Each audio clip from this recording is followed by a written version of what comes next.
En 1871, el adelanto técnico conocido como la placa seca mejoró la técnica utilizada hasta ese momento, que era la denominada colodión húmedo, lo que permitió utilizar placas preparadas previamente, independizando de esta manera al fotógrafo del laboratorio y además tener mucha más sensibilidad en la emulsión. Poco después se consiguió una de las aspiraciones que tenían muchos fotógrafos, que era la de lograr la instantaneidad, el congelamiento de una imagen en movimiento. Dos importantes fotógrafos se dedicaron al estudio del movimiento humano y animal: el francés Etienne Jules Marey y el británico Edward Muybridge. Existen muchas características en común entre ellos. Se conocieron y se admiraron mutuamente. A los diferentes experimentos que ambos realizaron se los considera base del posterior invento del cinematógrafo. Ambos influyeron también en el desarrollo de movimientos artísticos como el futurismo y el arte pop, pero los dos encararon el tema desde aspectos totalmente diferentes.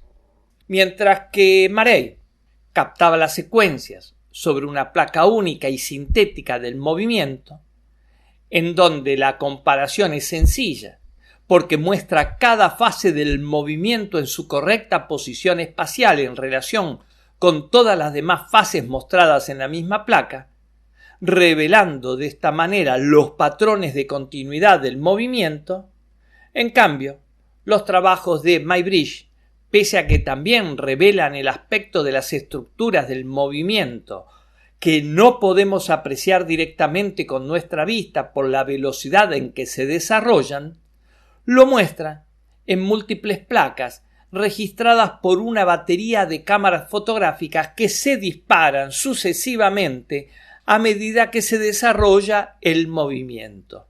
Recurriendo a sutiles sistemas de relojería y a mecanismos de cortocircuito, los obturadores articulados frecuentemente por los mismos animales, al tocar ciertos finos alambres estirados de un lado al otro de la pista, producen imágenes sucesivas de las diversas fases de su andadura. A medida que avanzaba en sus experimentos, iba aumentando la complejidad.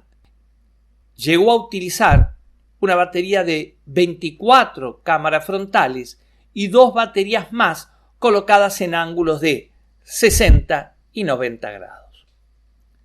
Muybridge también inventó el sopraxiscopio, que es un primitivo proyector de cine que utilizaba una fuente de luz para proyectar imágenes secuenciales de un disco de cristal, creando una ilusión óptica de movimiento. Reproducía imágenes en forma parecida al de una película. Por su parte, Marey también fue progresando con el tiempo.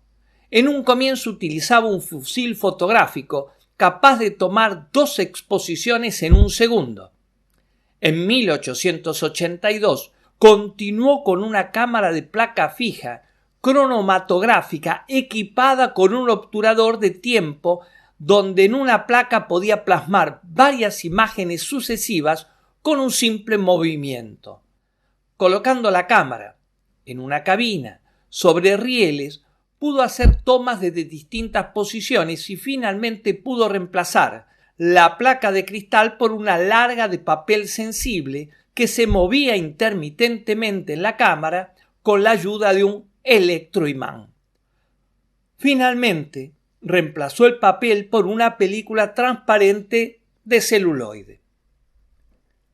La última característica en común de ambos fotógrafos es que comparten año de nacimiento, 1830, y también el año de muerte, 1904, cuando tenían 74 años de edad.